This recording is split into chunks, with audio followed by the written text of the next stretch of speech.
Hey guys, in this video, I'll show you how to clean the carburetor on a Poulan Pro gas trimmer. So when I press the prime button, fuel should flow in through this hose and out through this one, but I'm not getting any fuel flow at all, which means that the fuel filter or the carburetor is clogged. So I will remove the fuel filter first, and then I'll try to prime it again in case that the fuel filter is clogged. Now I'm going to put the hose back in without the filter. I'm making sure that the hose is sitting on the bottom of the tank so it can pick up the gas. Even without the filter, I'm still not getting any fuel flow, which means that the carburetor is clogged. Before I start, I made sure the switch is set to off, and I drained the fuel in an approved red gas can that I used to store pre-mixed fuel. After draining the fuel, pressing the prime button a few times quickly will push any remaining fuel out of the hoses and the carburetor, and then the gas tank can be drained a second time. It's very important to work in a well-ventilated area, keep away from ignition sources, and follow all safety precautions when handling gasoline. I'll start by removing the air filter cover first, and pull off the air filter, remembering that the dirty side goes towards the outside. Now I'll remove the two screws using a 5/32 hex Allen bit. And pull the air filter housing off. So here's the carburetor, it should just come right off now. To remove the throttle cable, just turn the carburetor sideways and then it should come out.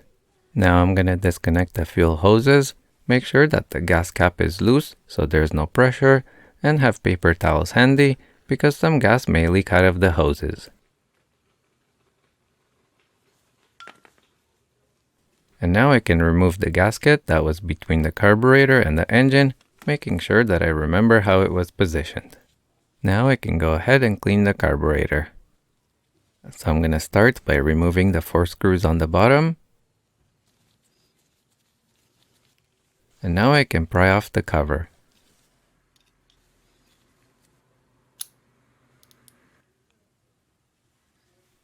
Now I can remove the metering diaphragm. It's very thin and fragile, so I'm going to take my time, slowly prying it off little by little. I have a corner up, and I'm going to slowly pull it out.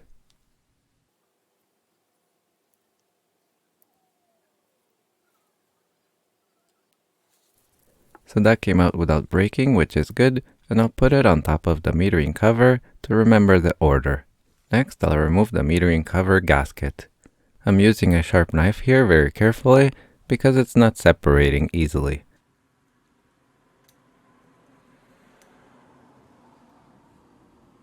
So that came out nicely. I'll put it on top of the diaphragm now in the same position that it came out. Make sure that you keep everything in the same position that it came out. All parts should go back in exactly the same way that they were in before, and they should not be turned upside down. Now I'm going to remove the screw here, which is holding the metering lever down. While I unscrew it, I'm pressing down on the metering lever because there's a spring underneath that can easily fly out. So I have the screw out. Now I have to be very careful to catch the spring.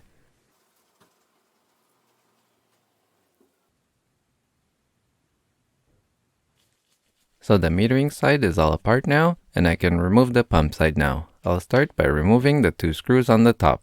Now I'll carefully separate the pieces, and they should separate pretty easily. This is the fuel pump diaphragm on this side. It sucks fuel in by moving up and down, and this is the start pump diaphragm on the other side. I'm removing the start pump diaphragm now,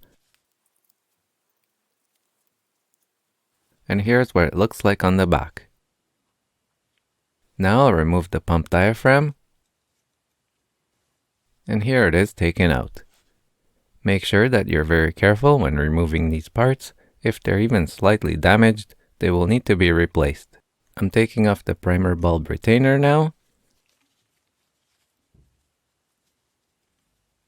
and I'll carefully pry out the bulb.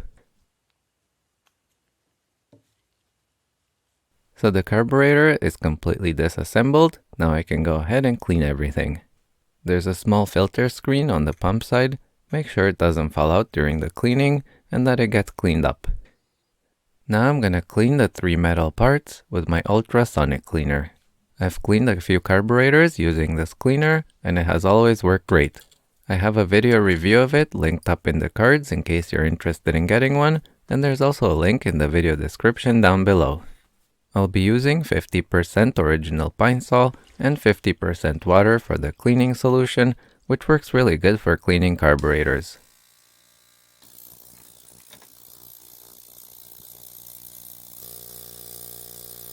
Alright, so I cleaned it for 15 minutes. Now I'm rinsing off the parts with water to get the pine sol off, and then I can put everything back together. I'm drying off the parts using compressed air, but if you don't have compressed air, you can also use a hairdryer. You can see the filter screen came out really nice and clean here. I have everything nice and dry, so I'm going to start by reinstalling the meter side. I'm going to put the spring in first, put the pin through the lever, the needle in the lever fork,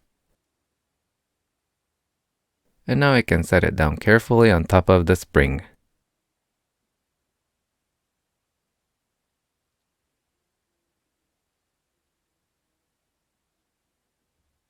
The pin didn't seat in well, so I'm trying to get it in, and I'm making sure that the spring is compressed straight down. Now I can reinstall the screw to hold the pin down. I'm going to tighten this fairly tight, making sure it doesn't unscrew by chance. It's very important to test the lever now and make sure it swivels up and down freely, because if the spring is distorted, it won't move nicely. Here is the metering gasket. It's very important to install it exactly the same way that it came out and not upside down, unless you're installing a new one. If you're reusing the old parts, make sure they're completely dry, and if they're very old or damaged, you can get new parts by getting a rebuild kit. I have a link to the rebuild kit for this carburetor in the video description. Now I'll put the metering diaphragm on top of the gasket. And now I can reinstall the bottom cover. Make sure the gaskets stay aligned when replacing the screws. And now I'm double checking that all the screws are nice and tight. Now I'll reinstall the pump side, but before I start, I'm going to lock the choke lever down. This keeps the idle screw and the throttle plate apart while I put everything back together. I'll start with the pump cover, which is the very top part. The diaphragm goes in first.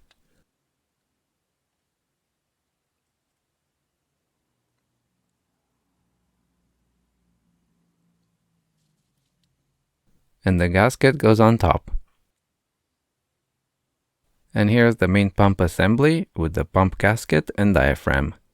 I'm going to place this back on top here. And now I can put the cover and pump assembly back together. I'll put them back on the carburetor, line everything up. Now I can put in my primer bulb, put in the retainer cover, make sure to align it the same way that it was before, tighten the screws, and make sure that the bulb is seated properly. Check that there's no gap here. If there's a gap, that means that the bulb is not seated properly. And check on the other side as well. Now I can go ahead and reinstall the carburetor back on the trimmer. I'll put the gasket in first, making sure that it's exactly the same way as when I took it off. Make sure not to flip it. And there are two little bumps that should hold it in place. And now I'll reconnect the fuel lines. The one on the left connects to the top pipe of the carburetor, and the one on the right connects to the lower pipe on the carburetor, and inside the gas tank, it connects to the fuel filter. Now I'll connect the throttle cable, turn the carburetor to push the end in, align the carburetor over the gasket, make sure the gasket doesn't fall down, and now I can put the cover back in.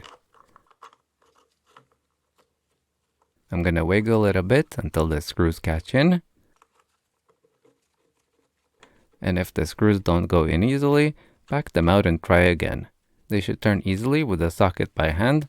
Make sure not to force them because that can easily damage the threads. I'll tighten them down now. Put the air filter back. Make sure the dirty side faces towards the outside. and I'll give it a try to see how it runs.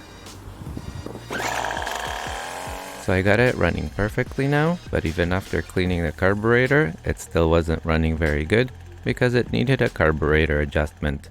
I have a link to the video describing how to do the carburetor screw adjustment up in the cards, so make sure to check it out if your trimmer is not running smoothly. If you like this video, please make sure to give it a thumbs up, I really appreciate it, and consider subscribing to my channel. I'll be posting more videos in the future. Thanks for watching!